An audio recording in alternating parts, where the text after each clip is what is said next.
Afternoon.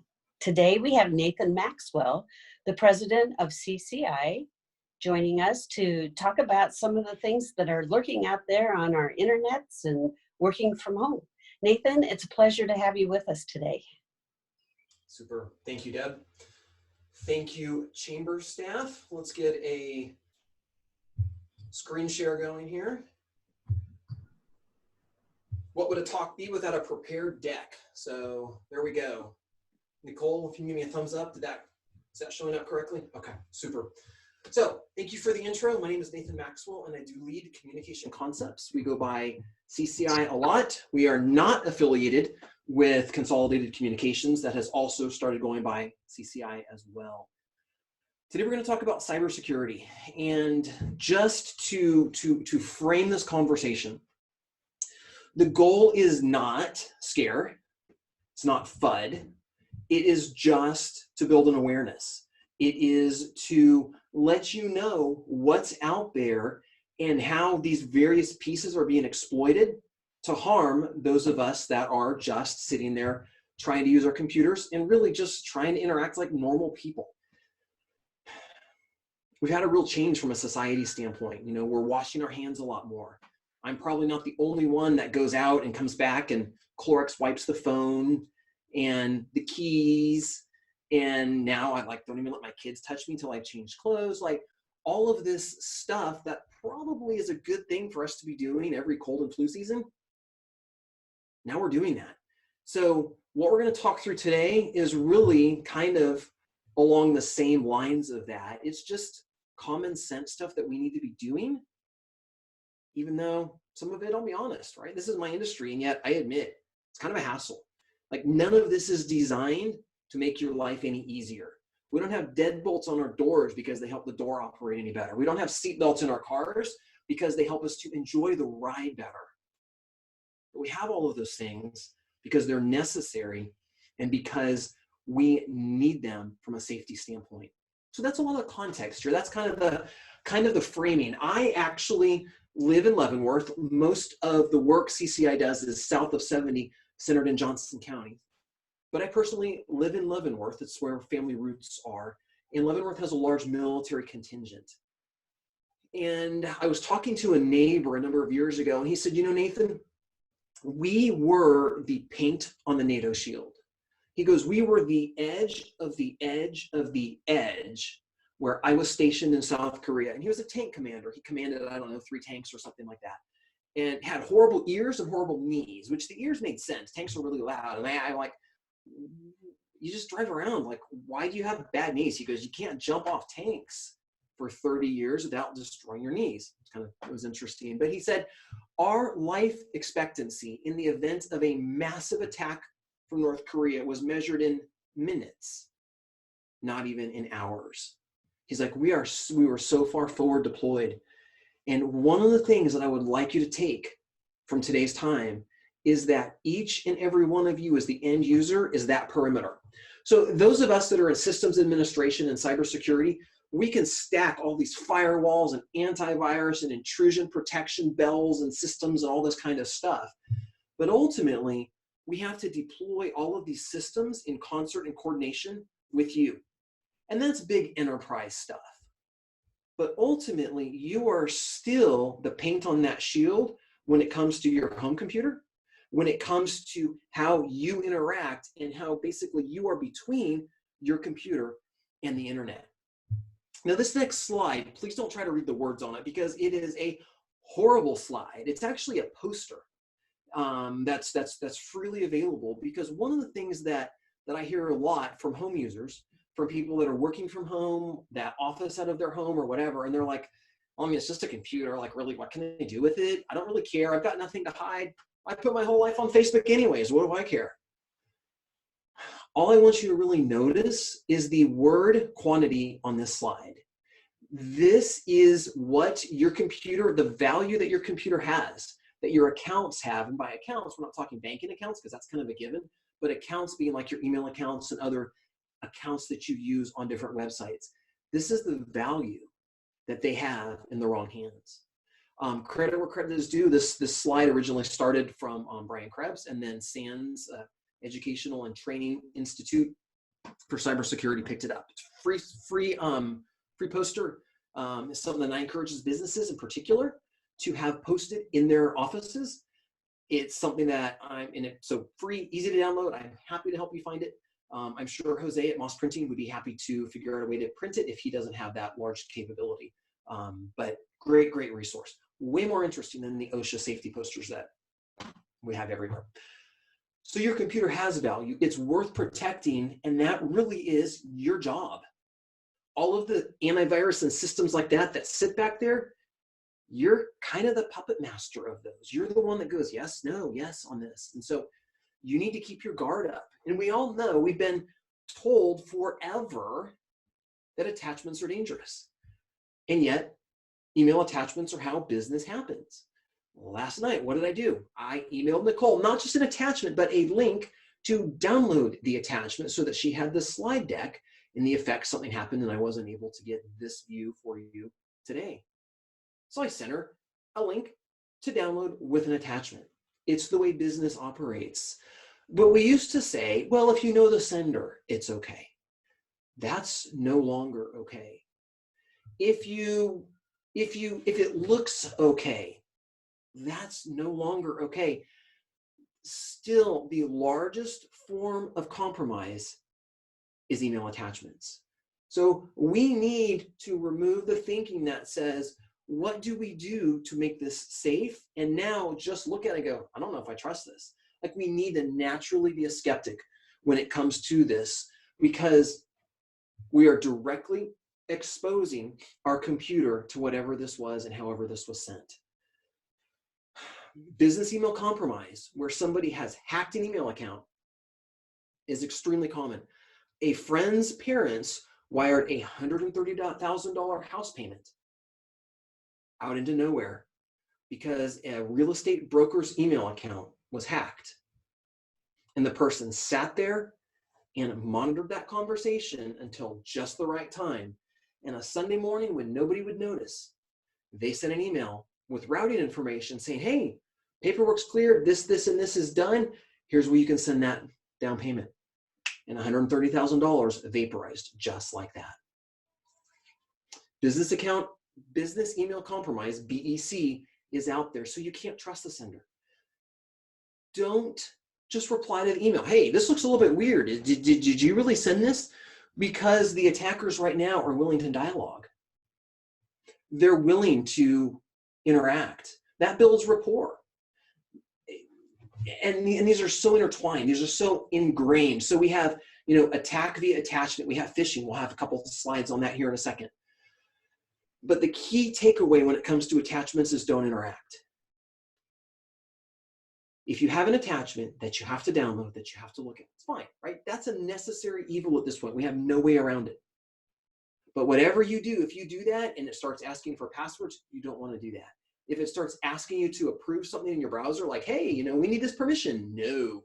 Well, this is a DocuSign, and it's a DocuSign attachment, and they don't send attachments, but regardless, no. Just say no. It is so much better to pick up that phone and go, hey, did you send this? Like, is this really from you? Like, this looks kind of weird. Even if it doesn't look weird, you can still say it looks weird. It's fine. Email accounts get compromised all the time. Now, what about when an email account doesn't get compromised? What if we're just phishing? It's a different terminology. It's really the same thing. It's designed to trick you. It's designed to trick you. This is a little screenshot here in the left from the NEJC website. I'm pretty sure that's all the staff. Have interacted with Nicole. I met Kelsey on the web earlier, on the Zoom earlier, and Deb's there. Stoney's been around. I haven't really interacted with him a whole lot. It's probably him. The hair color didn't quite look right. And like at the bottom, there says strengths and there's words after that. Don't really know, but it's probably Stoney. And I don't really know exactly what Deb versus Stoney's roles are. I just know they're both in leadership for the chamber, and I appreciate both of what they do. And so if I get an email like this from Stoney, wow, yeah, absolutely. I'll be happy to engage, right? He needs my help. He wants me to help do something. something for the betterment of the chamber, for this group that I'm a part of and that I support. Absolutely. Except Stony doesn't know anything about this email because Stony didn't send it. And unless you think real highly of me for the hours of preparation that I spent getting ready for this scenario right here took me about 3 minutes to set up, because anybody can create a Gmail account and anybody can, and you can name it anything you want. So Stony.chamber was really easy to pick. And you notice there at the top where it just says Stony Bogan, that second one, that top screen capture, the second one down, don't see his email address. You see, just by spoofing that name, there has been rapport established just by seeing his name right there, right? That recognition is there subconsciously. I'm already thinking, what can I do to help him? Because I got that. Now, I would like to think that then when I get the email open and I see it stony.chamber@gmail.com, that I might go, well, is this really Stony? I don't know. I've not gotten an email from him before. I mean, it could be. Maybe he doesn't want to use his chamber. Does the chamber have email? I don't know. Maybe he just decided to use this Gmail so we didn't have to forward his email and do all this. I don't like to check 5 email accounts. I don't know. Don't just assume that it's going to be grammar and spelling that give away an attack. You get an email from me, the spelling's out the window anyway. So that part's definitely out. But those that are attempting to do this have got their grammar game fixed. They've got their spelling fixed. They've had a proofreader on their email. Their stuff looks good. So you got to pay attention to who sent it. Got to hover over those addresses and make sure they really match. Is this really from a domain that I expect? And remember, 5 minutes ago, we said, wait a minute, we have business email compromise. Stony could have had his email account hacked. Absolutely. We need to have a degree of cautiousness in dealing with this. Again, the goal of this is not fear-mongering. The goal of this is awareness. I watched a video of a couple that had, I think it was Christmas gifts stolen from them on the plaza a year and a half ago or so. And the video showed them focused on their packages, focused on their bags. I mean, they were just walk into their car, open the trunk, put it in, head down, no awareness around them. It was very obvious from the camera that these other individuals were watching them, were targeting them, were keeping an eye on them, and any sort of awareness of what was going on around them probably would have stopped them from losing those gifts. They were blissfully unaware, just head down, having a nice time, gifts went in the truck, the individuals were right up behind them, grabbed them and ran before they could do anything. The whole goal of this is to increase this awareness. There are not definitive formulas that you can use to keep yourself 100% safe. It takes an awareness, it takes a cautiousness, and it takes a skeptic. Because I'll tell you that if Stony emails me and asks for my help, I am absolutely going to say, happy to. What can I do for you? It's just the way it works, right? Like that's what we're all in this for, as a group, how to make this better. But it takes a cautiousness. So in the old days, we had confidence in grammar. That's out the window. One of the key things with an email is, can I verify this another way? If it's a starting of a conversation, if we're being asked to interact, can I delete this email and go to a website? Can I initiate, can I confirm this another way? Stony says, hey, Nathan, I need your help on this. Can I just reach out to Deb and go, hey, Deb, I got this email from Stony. Is this legit? Like, I'm happy to help. What can I do?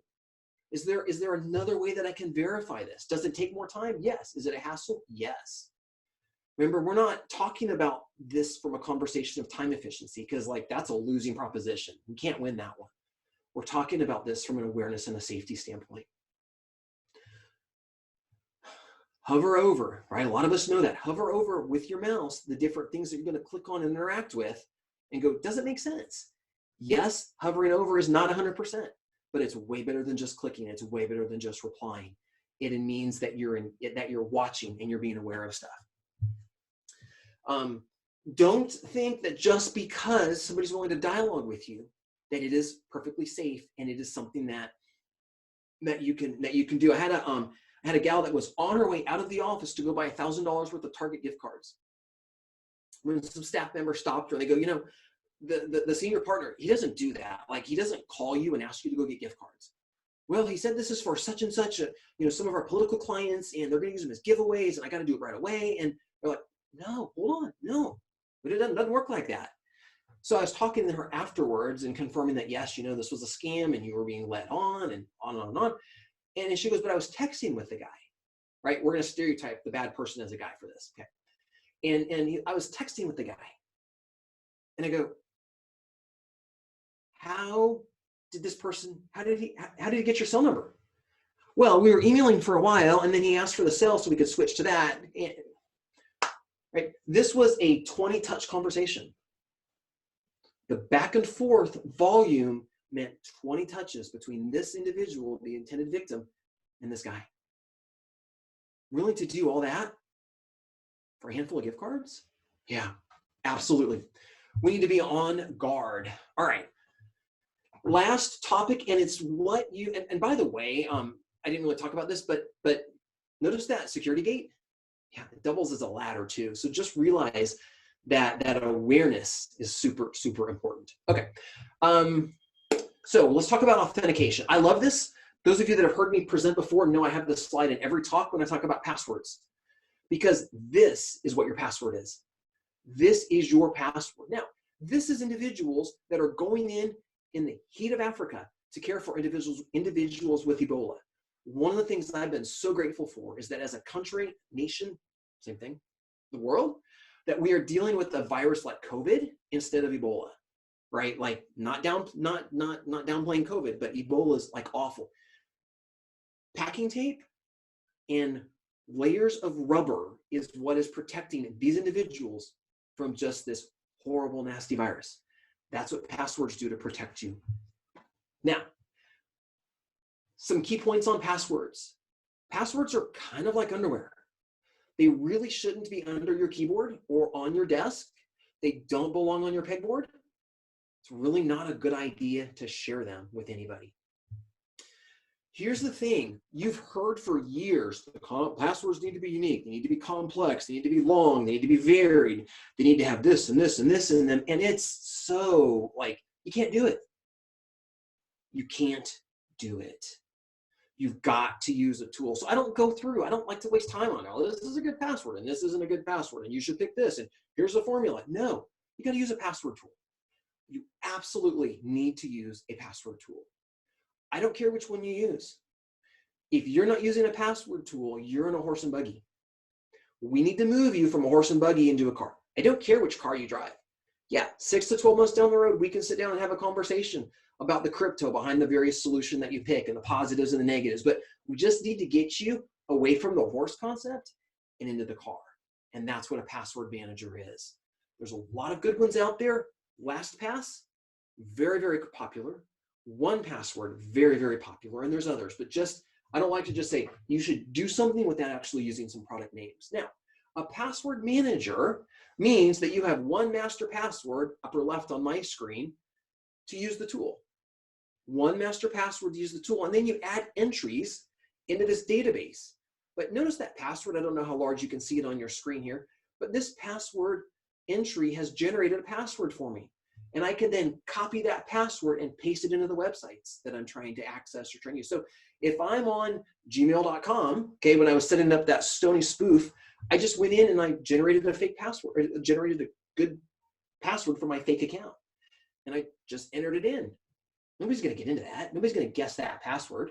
Deleted the account then, like 15 minutes later, but it created the password. I don't have to try to create these. I don't have to try to remember all of these passwords because it is impossible for you, for me, for anybody, I think, to create enough random, quality, long passwords in general.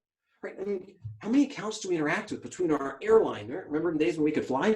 And our airline accounts and banking accounts and email accounts and work accounts. And I mean, the list goes on. Every password should be different. Every password should be long and complex. And this password vault is going to store it all for you in a safe manner so that all you have to do is just copy that password and drop it, paste it in wherever you need it. Super easy and super nice. Now, last 2 slides here. Multi-factor authentication. you need to multi-factor everything that you can. And most of us are familiar with really what that is. And what it means in summary is that you're going to use your phone as part of your security profile for these different websites. So when you log in, you've got your password and you log in, and that's great. But then after that, it says, hey, I need to touch your phone. I'm going to send you a text. I'm going to have an app pop up on your phone that you click approve on. There's different ways to do it. We're not going to get in the weeds on positives and negatives of those. But have your phone be that backstop for your password. Well, okay, I mean, maybe we'll do that for email.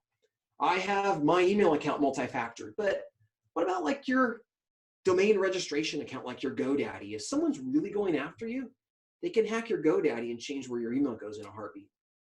You'll never know. Don't think that I can evaluate what websites I need to do this on and what I don't. Because some of the industry will say, well, we're looking for like the really important ones. Okay, better than nothing. But really, you want multi-factor on everything possible that you can. Everything, your email, your travel, your Amazon, everything needs to be multi-factored. You need to figure out how to do that. And you may have to, reach out to customer service. You may have to search their website. Sometimes it's easy, sometimes it's not to figure that out. But in order for that account to get hacked, then the person has to be able to guess, brute force, hack whatever your password, and they have to have control of your phone at the same time. And that's going to be very, very rare. Passwords are falling. We don't have time to get into the ways for how they're being compromised, but just think, even if you have a wonderful password, there are still times that that's going to get compromised. So take the hassle, link your phone into these accounts, and lock them down. All right, last slide. Passwords are unbelievably annoying. The entire industry agrees on it. The industry agrees it is the actual worst way to secure access to a system. And yet, because they are the cheapest, and because everybody understands them, they're prevalent everywhere. So you need to use a password vault. You cannot use good enough passwords on your own. Your phone needs to be linked into everything. And when it comes to email, it is the way business gets done in today's day. Yeah, there's still some faxes going around, but email is how it works. And you need to be very cautious. Email accounts get hacked. Individuals then manipulate that email. They're willing to read through that email to find out who the HR director is, who the purchasing person is, who your banker is. 2 weeks ago, I had a situation where an executive, a partner at a company, emailed his financial advisor, says, hey man, things are crazy. Like, this is ridiculous. I'm going to be moving some funds around. So just to let you know, I'm going to make some changes. Didn't even ask in the email for those changes. Just started the conversation. His account was compromised and he was attempting to engage with that financial advisor. The person knew who the financial advisor was. Like, well done on the research. Very well done on the research. You can't trust your email. All right, Deb, I will wrap it up. I think I went probably 2 minutes over, but I will turn it back over to Nicole or Deb or whatever, if there's questions or kind of however you'd like to take it from here. Thank you. Thank you for the opportunity. Nathan, that was awesome. Your experience shined all the way through all of your words. With 20 years doing this, it's amazing how much stuff is out there and how much has changed. You've got to have just seen so many changes with all of the internet. We do all of our business. I refinanced my house and did it all over email. Yep, and that's to that example from, it's probably been 18 months now, that friend's parents, and they'd saved, he was a pastor, they'd saved their whole lives. They lived in church housing, and they saved their whole lives for that. And that was $130,000 out of their savings that just was gone like that as a result of that email account being compromised and that person waiting to just the right time. That Sunday morning at 8:30 when they sent that email, boom, the money was gone. Does anybody have any questions that we can ask Nathan and learn from? I actually have. Please go. I'm sorry. So Google offers a service. Well, they will save passwords for you. Do you think that is enough? Yeah, absolutely. Nicole, good question.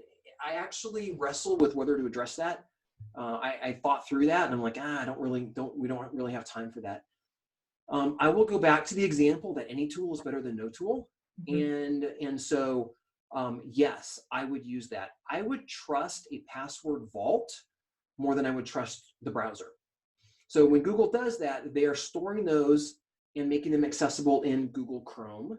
So if you go with a tool like LastPass or something, LastPass is going to install a browser extension so that your passwords are also directly available into the browser. It gets off in the weeds pretty quickly on that, but Google will offer to generate those passwords for you. Google will remember those passwords. It will offer to enter it for you. So, that then gets into we can debate which tool is better down the road. I would much prefer to see you using a tool, get off the horse and buggy and into a vehicle. And then down the road, we can debate the crypto and the access and all that on that tool. But any tool, pretty much any mainstream tool is going to be better than nothing. So yeah, if you like it, you're comfortable using it, absolutely. Interesting. Perfect. Thank you very much, Nathan. The last question I'd like to ask is, you are an expert. I would love for our members to know how to get a hold of you. So if they have things that you could help them with, that would be great. Yeah, absolutely. I love the dialogue and love to talk about this stuff. My cell number, super easy to get a hold of me, is 913-909-1303. My email is nathan@cciteam.com. That information is also on the chamber website from a contact information, so you can certainly look it up there, and I'd love to have those conversations. You have been a great chamber member. We really appreciate you taking your time to do this today. Our chamber really likes to educate our members, and that's exactly what you've done today. So thank you for joining us. Thank you. Have an awesome day, and look forward to seeing you in person soon. Hopefully very soon. Absolutely. Thank you all very much. Yes. Thank you, Nathan.